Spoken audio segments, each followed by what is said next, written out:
바벨론의 왕이었던 느부갓네살, 지금 현대 번역 성경에 보면 네부카드네자르, 느부갓네살, 네부카드네자르, 현 세상이 부르는 이름입니다. 근데 우리 성경에는 느부갓네살이라고 되어 있죠. 참 많이 다르죠.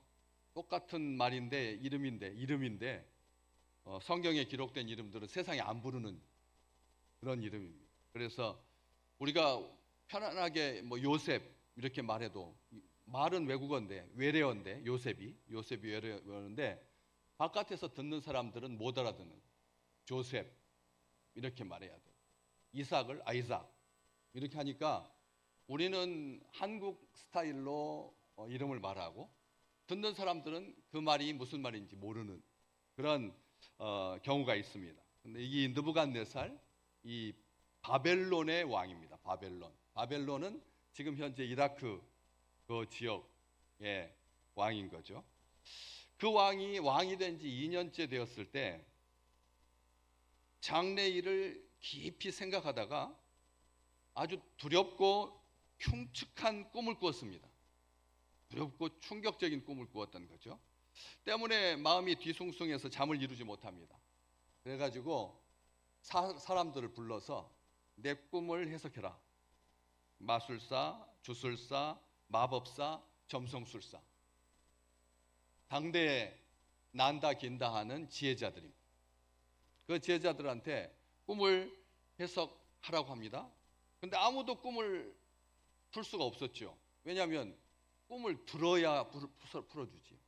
들어야 풀어주지 않겠습니까? 그런데 왕이 대뜸 내 꿈을 해석하라고 하니까 꿈을 말해주지도 않고 해석하라고 하니까 사람들이 아주 곤혹스러워합니다. 도대체 왜 그랬을까요? 왜 꿈을 이야기를 해줘야지 꿈을 해석할 텐데 꿈 해석부터 하라고 하니까 그래서 사람들이 말합니다. 신이라도 그건 못하는 겁니다. 그랬더니 발칵 화를 내면서 다 잡아 들여가지고 죽여라. 이런 일이 발생한 거죠. 하나님이 아시고 점쟁이들, 주술사들, 마법사들 하나님이 아주 싫어하거든요. 그래서 기회는 이때다 싶어가지고 느부갓네살 왕을 통해서 싹 제거하려고 했는지 나중에 사람들이 생각해 봤습니다. 왜 이런 엉뚱한 일로 사람들을 죽이려고 했을까? 진짜 기억이 안 났던 꿈은 아주 흉측해서 잠을 못 이뤘는데 깨어나고 보니까 꿈의 내용을 잘 모르겠는 그래서 지혜자들을 부른 거다. 여러 가지 해석을 하려고 하죠. 꿈을 알려줘야 해석할 수 있다라고 하는 이 당연한 말에 시간을 끈다고 발끈했던 그 왕. 당연히 그 속에는 지혜자들 축에 다니엘이 포함되어 있었습니다. 다니엘과 그의 세 친구들, 유대에서 끌려온 젊은 사람들이 거기에 포함되어 있었죠. 그래서 다니엘이 이런 죽이려고 하는 왕의 음모를 알고 친구들에게 기도를 부탁합니다. 기도를 부탁해서 그래서 함께 기도하자. 하나님께서 그 은밀한 것을 알려줄 수 있도록 여기 친구들에게 그렇게 구하게 하고 19절 말씀에 보면 앞쪽입니다. 한 절 앞쪽인데 우리가 성경 본문 오늘 20절부터 읽으셨는데 은밀한 것이 밤의 환상으로 다니엘에게 나타나 보이매 은밀한 것을 하나님께서 환상으로 다니엘에게 나타나 보이셨. 그러자 다니엘이 오늘 20절부터 23절 하나님을 찬송하고 있는 하나님을 찬송합니다. 상식적으로 맞지 않죠. 그렇죠? 꿈을 들어야 해석을 해주는데도 절대 권력을 가진 한 사람에 의해서 아예 지혜자들이 싹 제거될 그런 절체절명의 위기 앞에서 다니엘은 한 태도가 딱 하나입니다. 친구들하고 같이 기도했다는 친구들과 함께 기도해라. 친구들에게 기도를 부탁합니다. 뭐라고 기도하게 했느냐면 다른 거 아닙니다. 비밀을 알려달라고 기도하게 해라. 기도하자 이렇게 말하지 아니하고 18절에 보면 하나님 하늘에 계신 하나님이 이 은밀한 일에 대하여 불쌍히 여기사 다니엘과 친구들이 바벨론의 다른 지혜자들과 함께 죽임을 당하지 않게 하소서. 기도 제목이 그거 딱 하나였어요. 불쌍히 여겨서 죽임당하지 않게 해달라. 이게 하나님 앞에 기도한 내용의 전부 다입니다. 우리가 인생을 살면서 여러 가지 기도를 합니다. 기도 제목을 가지고 기도를 하죠. 누가 잘 되고 뭐 성공하게 하고 취직하게 하고 부자 되게 하고 그다음에 건강하게 하고 사업이 번창하게 하고 그 기도 제목 하잖아요. 기도하잖아요. 그것은 여유 있을 때 하는 기도입니다. 죽게 되었을 때 하나님께 뭐라고 기도했다고요? 불쌍히 여겨 주옵소서. 우리 한번 같이 따라서 해볼까요? 불쌍히 여겨 주옵소서. 이게 제일 온전한 기도라. 이게 하나님이 들으시는 기도라는 거예요. 하나님께서 들으시는, 하나님은 왜? 상황을 다 알고 계시니까, 다 이 상황을 지금 알고 계시니까. 그래서 그렇게 기도했더니 이 은밀한 것이 밤의 환상으로 다니엘에게 나타나 보였다. 왕이 꾼 꿈을, 그 은밀한 것을 하나님께서 다니엘에게 나타내 보여주셨다라는 것입니다. 그러자 다니엘이 20절 말씀, 하나님을 찬송하는데 하나님 앞에다가 뭐라고 말하냐면 영원부터 영원까지 하나님의 이름을 찬송합니다. 영원부터 영원까지 하나님의 이름을 찬송합니다. 우리 하나님 찬양받기에 합당하신 하나님이라. 하나님은 찬양받기에 합당한, 영원부터 영원까지 그 무한한 시간 동안 우리 하나님은 찬양받기에 합당하십니다. 하나님을 찬송하는 것이 모든 인생의 본분입니다.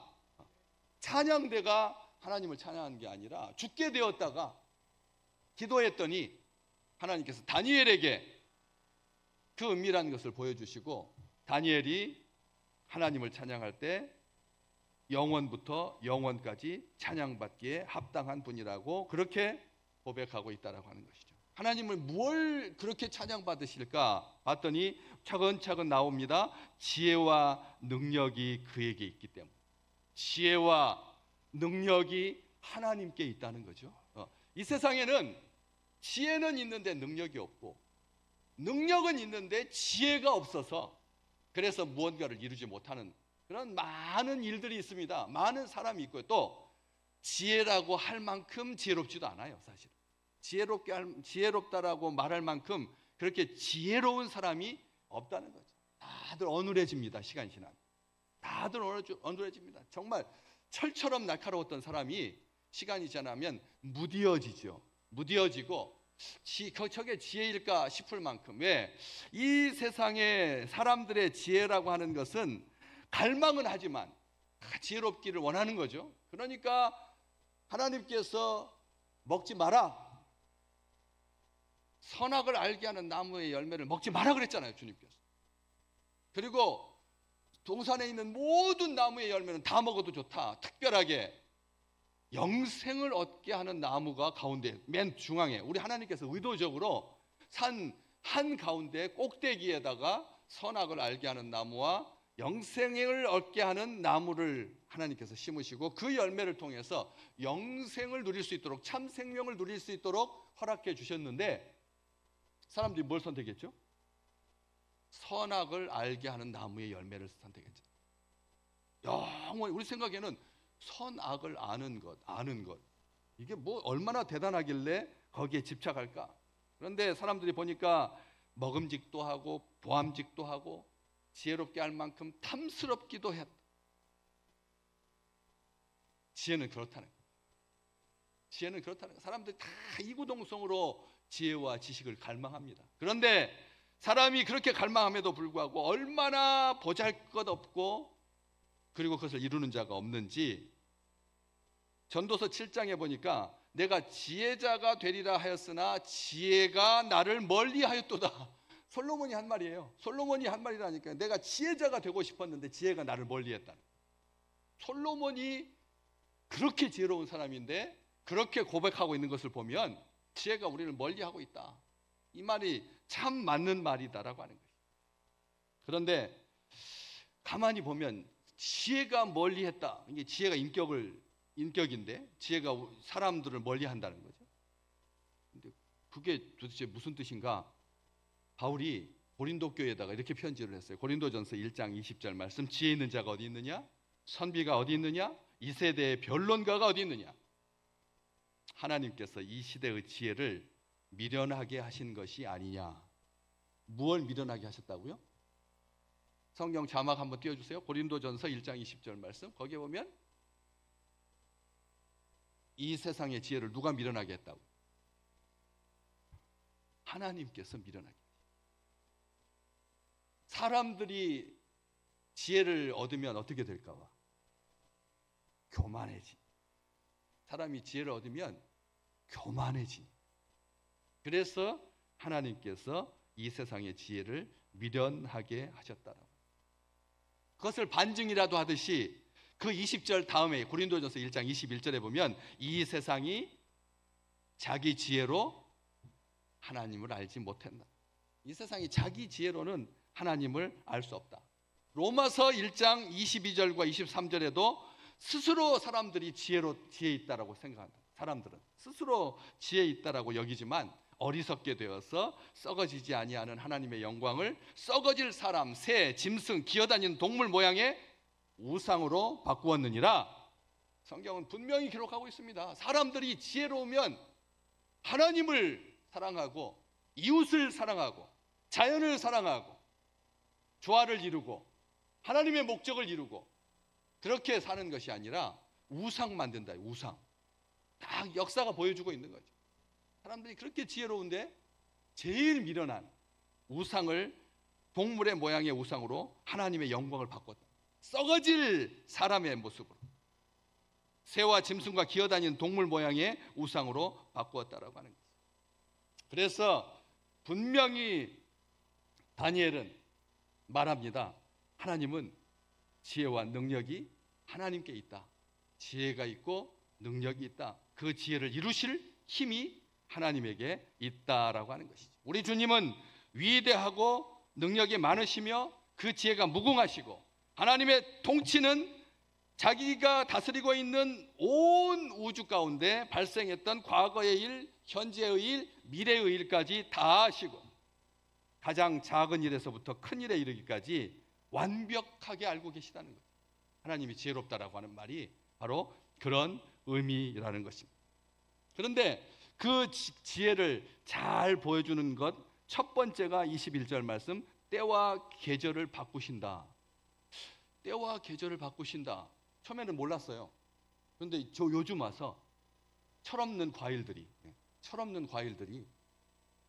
우리가 노지에서 먹었던 딸기를 먹으려고 하면 이제는 겨울에 먹어야 돼요. 겨울에. 참외를 겨울에 심고 그리고 봄에 딸기와 수박도 먹습니다.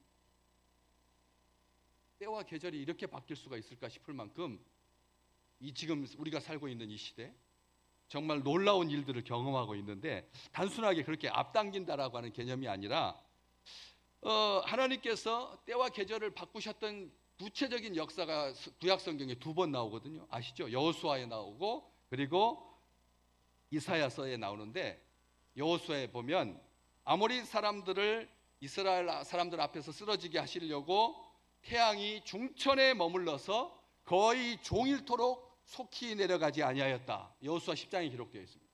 하나님께서 아모리 사람들과 이스라엘 백성들이 전쟁을 할 때 이스라엘 사람들이 승리할 수 있도록 해가 중천에 머물러 가지고 거의 종일토록 속히 내려가지 아니하였다. 1960년대 우주 발사가 왕성하게 일어나는 그 시점에 이 시간을 정확하게 알고 궤도를 정확히 알아야 거기에다가 안전하게 사람과 물자를 실어 보낼 수 있다라고 하는 것을 알고 전 인류의 시간대, 역사에 우주의 시간대를 다 조사했죠.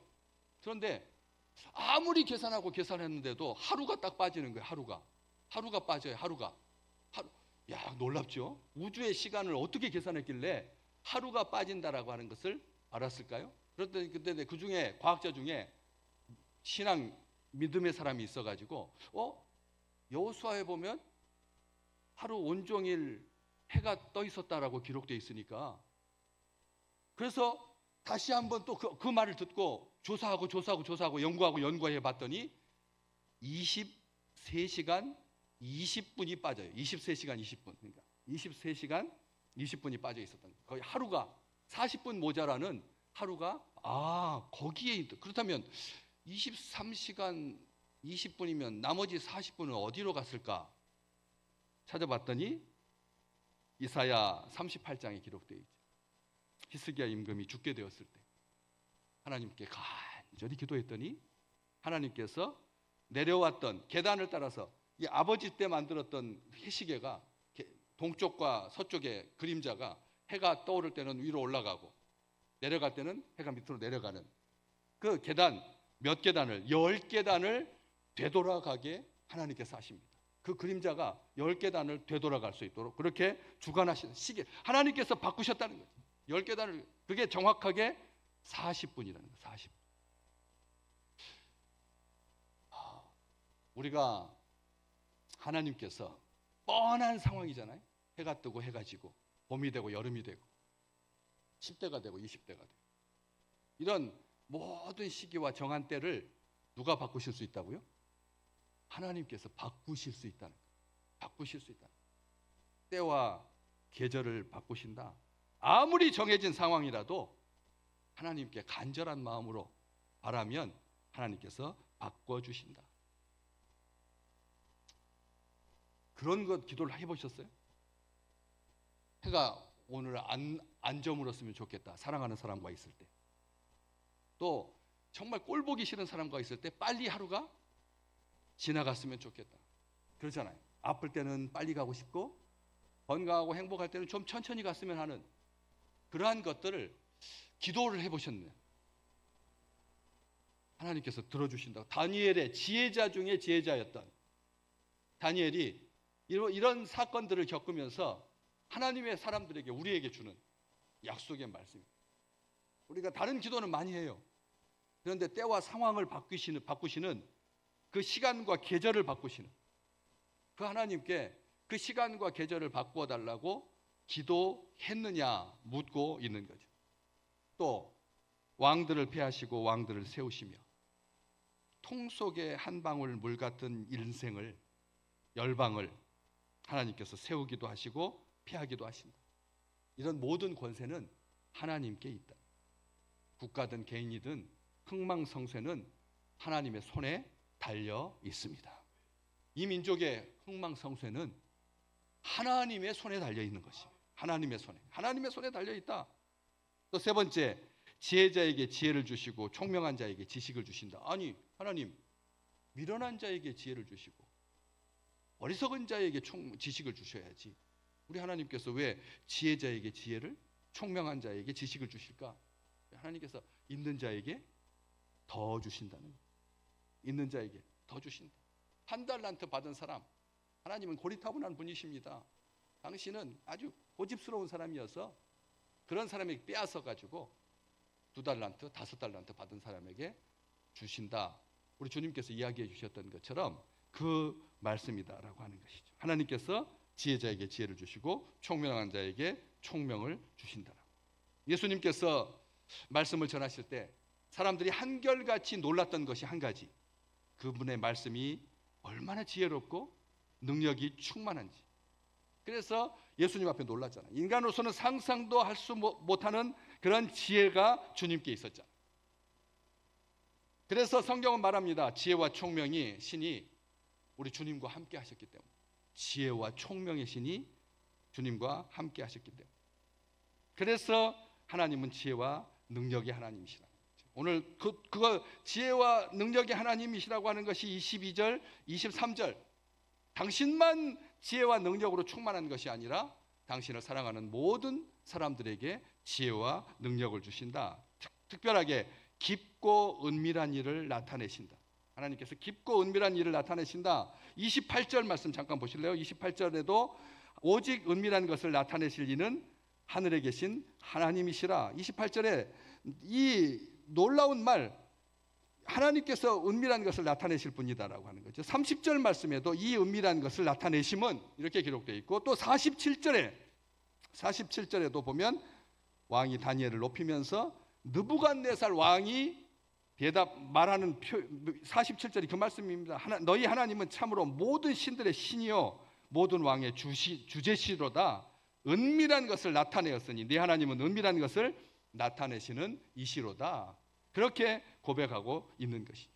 하나님께서 은밀한 것을 다 드러나게 하신다. 나타내 보여주신다. 말도 안 되는 거죠. 왕이 꾼 꿈인데 왕 스스로도 무슨 내용인지 몰랐는데 하나님께서 다니엘에게 그 은밀한 것을 나타내 주셨던 것처럼 감추인 것 없게 하나님께서 다 드러나게 하신다는, 그걸 한 번 더 강조하는 말, 어두운 데 있는 것을 아신다. 하나님께서 모든 것을 다 아신다는, 과거와 현재와 미래, 모든 상황, 모든 관계, 모든 존재, 모든 삶, 마음의 생각과 뜻과 의지까지 속속들이 알고 계신다는 것이죠. 에스겔서 11장 5절에 보면 너희 마음에서 일어나는 것을 내가 다 안다. 하나님께서 그렇게 말씀하시고, 너희 마음에서 일어나는 것을 내가 다 아노라. 아무것도 하나님의 눈길을 벗어날 수가 없다는 거죠. 아무것도 그분 앞에서 감출 수가 없다라고 하는 것이죠. 어두침침한 천막 속에서 하나님이 내년 이맘때 네가 아들을 얻을 거다, 남편에게 하는 그 소리를 사라가 듣고 어떻게 했는데요? 웃었잖아요. 천막 속에서 웃었거든요. 천막 속에서 웃었습니다. 그런데도 하나님께서 다 알고 계셔서 그 아들 이름을 웃음이라고 지으셨습니다. 이삭이라고 지으셨잖아요. 약간 냉소적인, 내 나이가 벌써 100살이 다 돼가는데, 남편이 100살이고 나는 90이 넘었는데 어떻게 아이를 가질 수가 있단 말인가 라고 하는 지극히 평범한 인간적인 생각이었지만, 그래서 하나님의 사자가 하나님이 말씀하시는 그 소리를 듣고 웃었는데 하나님께서 다 알고 보고 계셨다라고 하는 거예요. 또 말씀하고 있습니다. 빛이 그와 함께 있도다. 우리 하나님이 지혜롭고 은밀한 것을 드러내신다라고 하는 것과 다 연결되는 표현이죠. 빛이 그와 함께 있도다. 요한일서에 보면 우리 하나님은 빛이시다, 아예 그렇게 기록되어 있습니다. 시편에 보면 하나님은 빛 안에 거하신다. 빛은 하나님의 옷이다. 다윗의 시 하나 볼까요? 139편 12절 말씀입니다. 같이 한번 읽어볼게요. 주에게서는 흑암이 숨기지 못하며 밤이 낮과 같이 비추이나니 주에게는 흑암과 빛이 같습니다. 우리 주에게는 흑암이 숨기지 못한다. 어둠이 감출 수 없다라고. 밤과 낮이 같이 비춘다고. 주에게는 흑암과 빛이 같다라고. 그래서 히브리서 성경은 이렇게 고백하고 있습니다. 히브리서 4장 13절, 지으신 것이 하나도 그 앞에 나타나지 않음이 없고 우리의 결산을 받으실 이의 눈앞에 만물이 벌거벗은 것 같이 드러나느니라. 빛이신 하나님 앞에서 감출 수 있는 게 아무것도 없고 만물이 벌거벗은 것처럼 다 드러나게 될 거다. 그래서 모세는 시편 90편 8편에 이렇게 기도합니다. 이렇게 고백하는 겁니다. 우리에게 말하는 겁니다. 주께서 우리의 죄악을 주의 앞에 놓으시며 우리의 은밀한 죄를 주의 얼굴빛 가운데 두셨나이다. 특별하게 죄를 하나님께서 다 알고 계시고 들추어 내신다라고 하는 것이죠. 그렇기 때문에 시편 139편에서 다윗이 후반부 23절에서 24절에 하나님 나를 살피시고 내 마음을 아시고 나를 시험하시고 내 뜻이 무엇인지 아시고 내가 무슨 악한 행위가 있나 보시고 나를 영원한 길로 인도하소서라고 기도했던 것이죠. 23절 오늘 말씀, 내게 지혜와 능력을 주시고 우리가 주께 구한 것을 내게 알게 하셨사오니 내가 주께 감사하고 주를 찬양하나이다. 주께서 왕의 그 일을 내게 보이셨나이다. 어떤 일이 하나님의 허락 없이 이루어질 수 있다면, 하나님과 상관없는 일이 이루어지는 일이 있다면 하나님은 더 이상 우리 하나님일 수 없습니다. 이 세상에 발생하는 모든 것들은 다 하나님이 알고 계신다. 하나님이 다 알고 계십니다. 느부갓네살은 나중에 그러한 하나님을 이렇게 찬양하지요. 다니엘서 4장 35절입니다. 지금 우리가 2장 보고 계시는데 4장 35절 말씀 같이 앞에 자막 있습니다. 같이 읽어볼까요? 하늘의 군대에게든지 땅의 사람에게든지 그는 자기 뜻대로 행하시나니 그의 손을 금하든지 혹시 이르기를 내가 무엇을 하느냐고 할 자가 아무도 없도다. 이방의 왕이 하나님께서 모든 것을 행하신다라고 하는 걸 알고 혹시라도 네가 무엇을 하느냐라고 할 수 없다. 하나님 앞에 어느 인생도 그렇게 함부로 말해서는 안 된다. 그렇게 말하고 있는 것입니다. 하나님의 완전한 지식, 성경에 기록된 모든 예언을 통해서 구체적으로 예시되고 실증되고 세상 나라들에 대한 수많은 예언 글자 하나까지도 땅에 떨어지지 아니하고 다 성취되었습니다. 그 중에 제일 압권이 뭐냐? 우리 주 예수 그리스도에 대한 예언이십니다. 우리 주님에 대한 예언이야말로 모든 것을 다 아시고 말씀하신 것을 다 이룰 수 있는 지혜와 능력이 그에게 있도다. 바로 하나님만이 하실 수 있다는 거예요. 예수님이 하나님만이 하실 수 있는 그 일을 우리에게 보여주고 있다는 거죠. 우리 생애 전체가 처음부터 끝까지 그분 앞에 훤히 드러나 있습니다. 우리의 과거를 다 아십니다. 현재도 알고 계시고 미래도 알고 계십니다. 실패할 때 얼마나 눈물 뚝뚝 흘리며 좌절할지도 알고 계시고 또 하나님께서 격려하고 이렇게 세우셔서 날개 돋친 듯이 외양간에서 나온 송아지처럼 기뻐 뛸 것도 다 알고 계십니다. 하나님은 우리 인생을 속속들이 다 알고 계시죠. 손바닥 보듯이 다 알고 계시며 심지어는 너희의 머리카락은 하나님께 센 바 되었다. 우리의 머리카락까지도 하나님께 세신 바 된다. 오늘 하루하루 날짜마다 우리의 머리카락 숫자까지도 온전하게 파악하고 계신 그런 하나님. 그래서 우리가 절망하고 낙심할 필요가 없다는 거예요. 하나님이 아시니까. 하나님이 앉고 일어서심을 주관하시니까. 우리가 앉고 일어서는 것, 눕는 것까지도 하나님께서 다 주관하십니다. 하나님은 우리를 사랑하십니다. 우리를 온전히 아십니다. 온전히 아신다라고 하는 말은 그러기 때문에 우리를 보호하신다. 우리와 함께 하신다. 하나님의 능력이 충만하게 우리와 함께 하고 계시다는 것이죠.